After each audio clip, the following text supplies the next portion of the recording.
I was sent this locking grease gun coupler for free for the purposes of this review. So let's go ahead and take this thing out of the box and check it out. All right, so inside the box, you're going to have this little user manual. It's going to go over how to use this. You go ahead and hook this on the end of your grease gun. They usually have a very universal end on them, and this with thread on it.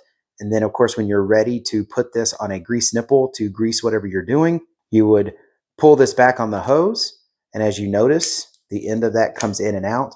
Well, when you pull this back, it's going to loosen that up. It's going to slip over the nipple. And when it's let go, then it's going to lock onto that grease nipple and not want to come off. So let's go ahead and put this on the grease gun so I can show you how it works.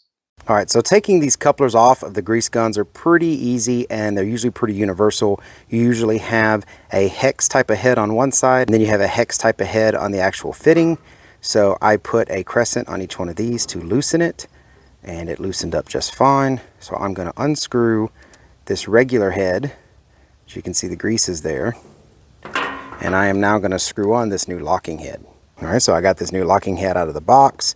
I haven't tightened it down yet, but it screws on pretty easy by hand. And then if you'll notice, there's a flat edge on this side of the coupler, the locking coupler. So you're going to put a crescent wrench or a wrench on this side, and then another one on this side, and then you're just going to snug them. All right, so this is a grease fitting that's on the back of my skid steer loader arms.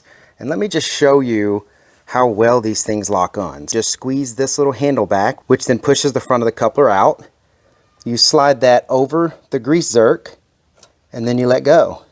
And this lever pushes back, spring action, and it then goes real tightly around this grease zerk because it has little prongs that go around it. And then when this pushes back and it springs back into its normal position, this cover goes over those little arms that come out and lock around that zerk. So now you can just yank on this thing and it's not coming off. So now you don't have to hold the end of the grease gun anymore. You can just pump it if it's a manual one, or like mine, it's an electric one. I just pull the trigger.